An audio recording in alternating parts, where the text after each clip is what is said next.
Hi, today is Friday, for reals, and the word of the day is tender.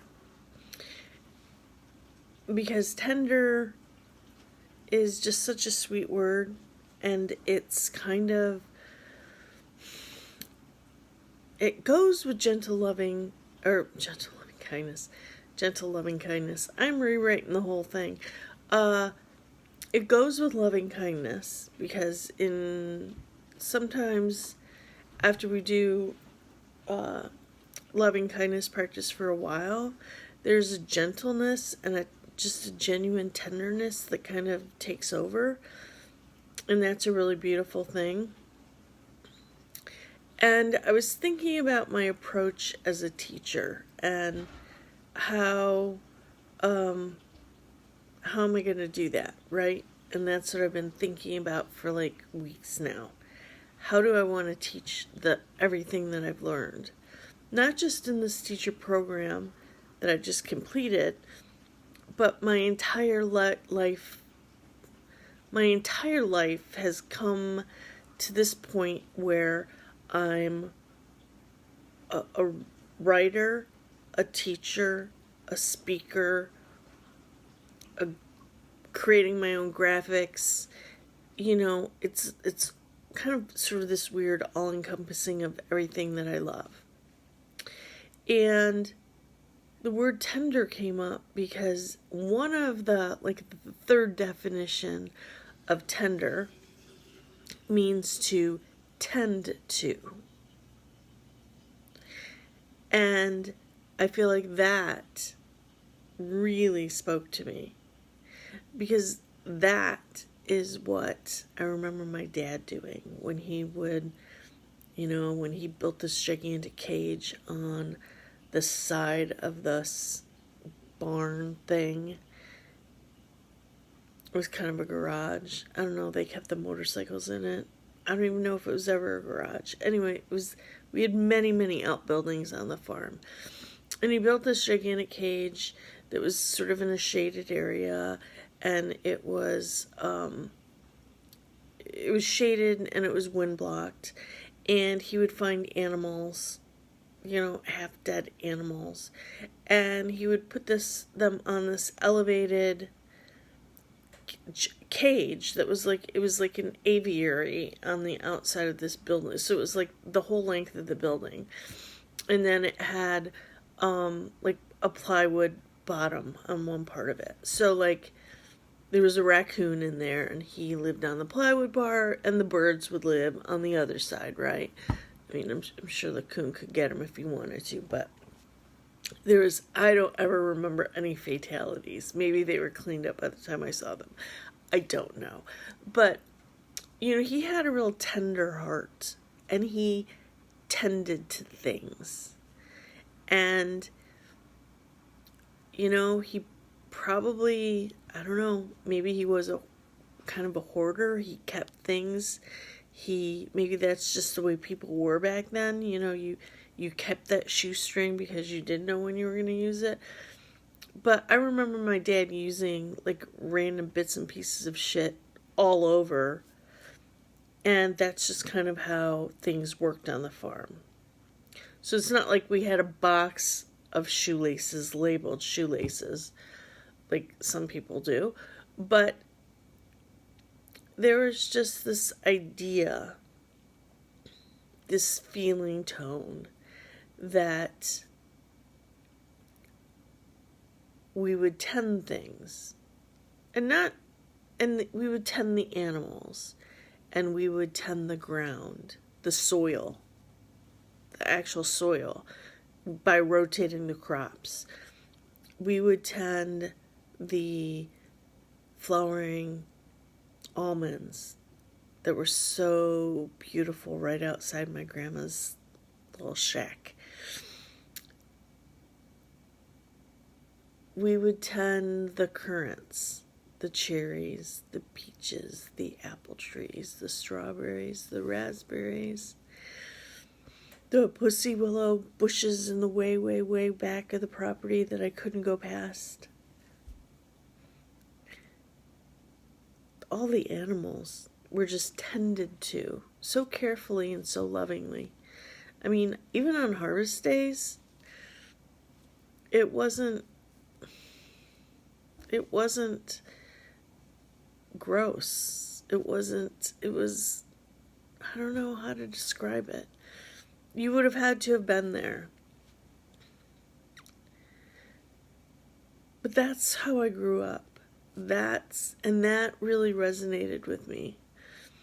And kind of when he passed, all of that passed away eventually. But it never left me. And I think that's the key that I really tuned into really this morning, is that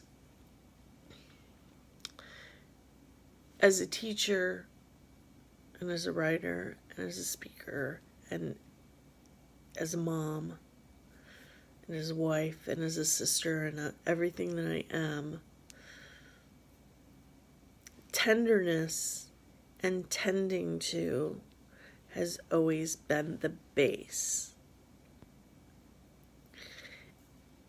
along with other words. But I think it's important for us all to find our words. And, you know, I've been talking about words for years now. And, you know, I started a list of words that are used in the talks that people give. You know, Rick Hansen says sweetness a lot. It's just the sweetness of it. And I'm like, oh yeah, give me some of that. It's not quite right, but I'm going to put it on the list because something about sweetness, that feels good. And gentleness, gentle is another word, right? Kind, is gentle, loving, kind, and respectful to ourselves and others. Those are all words on my list, and they're all close to tender, but they're not tender. And even when radiant, glow is really close to tender, isn't it? But it's not tender. So as I, kept this list of words going, I think that when the right word comes up, you'll know it, because you have a whole list of other words that are so close, and you can, they're so close, and they're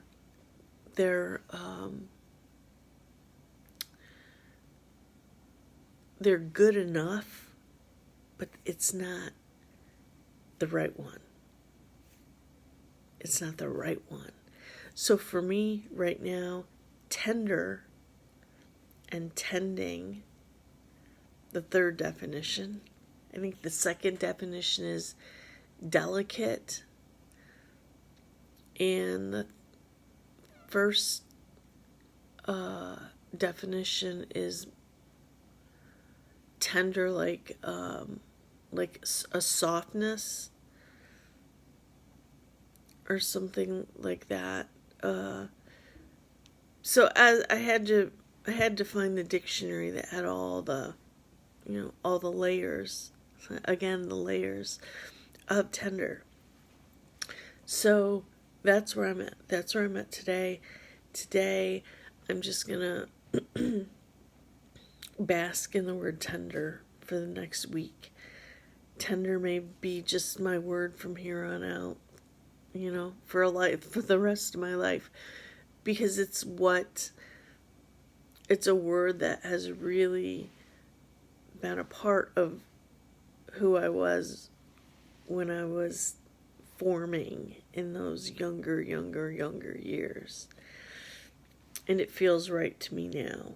And it feels like I can be tender and I can attend to myself and others and the birds and the plants and the animals and my fig trees in the garage. And it feels doable. I'm not overwhelmed by the management of being tender. And maybe that's why now it's the best word for me to really, lay my head down at night and go to sleep going, oh, it was a tender day. It's tender is good. I've got this. My wish for you is that you use these Fridays, these Fridays as vocabulary days, to brainstorm your own words and think about how you really want to feel and how those words make you feel. And then go back to the light one and then put yourself in the definition. Yeah, I haven't written about that. Yes, I'm going to. I can only show up in so many ways, and I'm choosing to do these every day. But I have a list of things that I do want to write that I promised you I would, and I will. But I'm one tender-hearted person, so we just have to wait for, everything to get in alignment, and then all of it will happen in its own good time. But you can make your list. You can start your vocabulary list of ways that you want to feel, ways that you have felt, ways that this is not like a manifestation exercise. It's just, how do you want to feel? What makes your heart sing? What makes your soul sing? Or how do I say it? Your heart sing and your soul dance. I think that's how I've written it before, and that's kind of how either one, dancing, singing, soul, heart, love, all of that.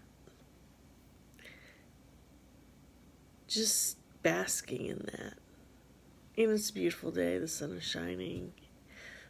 Colder than hell, but the sun is shining. And